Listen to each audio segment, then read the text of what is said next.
हाय हाय लाग रही है, पैसे की दौड़, मिलावट की, रिश्वतखोरी, एक दूसरे के साथ विरोध। कहते हैं बिल्कुल शांत हो जाएगा पूरा विश्व और भक्ति करा करेंगे मेरे बच्चे और पार हो जाएंगे। अब परमात्मा क्या कह रहे हैं? पुण्यात्माओं 600 वर्ष पहले बोला था दाता ने। एक बार आप देखना कैसा माहौल अब परिवर्तन आएगा पूरे विश्व में। क्यों? सब थक चुके हैं माया की दौड़ में।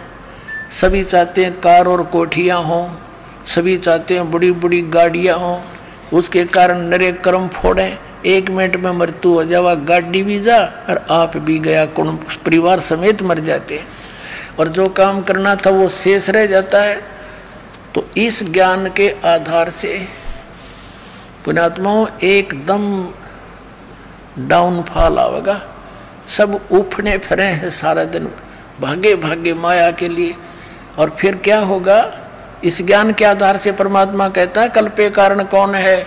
कर सेवा नहीं काम। मैं बताता हूँ ये भक्ति पूजा कर निष्काम भाव से और मन इच्छा फल दूंगा, जो पड़े मेरे ते काम।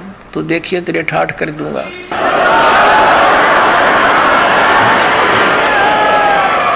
अब एक विचार करने की बात है, राजा लोग भी भगवान से आशा करते हैं। तो आप राजा से बड़े तो नहीं हो सकते, उससे धनी तो नहीं हो सकता जनसाधारण।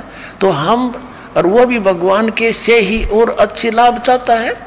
कोई संत साधु की शरण चाहता है और आपको पहले मिलन लग रहा है परमात्मा, तो आपके क्यों ना ठाठ कर देगा, समय पर वर्षा करा करेगा, हरे भरे सब कुछ कर देगा, थोड़े से कनक स्थान पर ज़्यादा उपज कर देगा, आपको संतुष्टि देगा, सब तरह से सुख देगा, शारीरिक स्वास्थ्य देगा।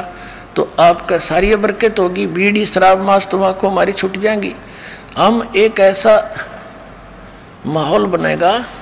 अब जैसे बेटी के ब्याह में, विवाह के अंदर हम कितना पैसा लगाते हैं, और जिसका 2 बेटियां होगी उतने सोच ले मर गया भाई, बता क्यों कर ब्याहूंगा, क्योंकि उसके ऊपर इतना हमने बना लिया, प्रपंच बना रखा है।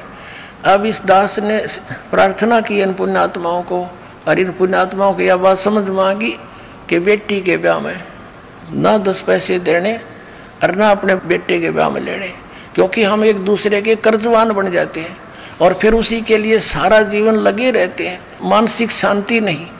और फिर देखना बड़ी कोठी की हमने आवश्यकता नहीं, एक झोंपड़ी गाल के भी गुजारा कर लेंगे परमात्मा पाने के लिए। हमारे खुद भगवान आकर एक झोंपड़ी में आजीवन 120 वर्ष रहेगी, मारे के बिजली पड़ेगी, हमने तो मोक्ष कराना है। फिर भी परमात्मा बड़े दयालु हैं।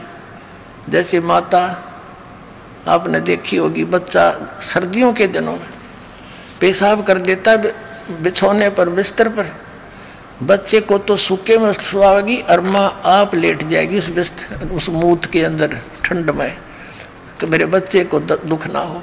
इसी प्रकार वो परमात्मा आप तो चाहे झोपड़ी बना हो पर आपको दुखी नहीं होने देगा, या सत्कर मान लेना, सबसे अच्छा व्यवस्था देगा। अब ना हो इसी प्रकार वो परमात्मा आप तो चाहे झोपड़ी बना हो पर आपको दुखी नहीं होने देगा, या सत्कर मान लेना, सबसे अच्छा व्यवस्था देगा।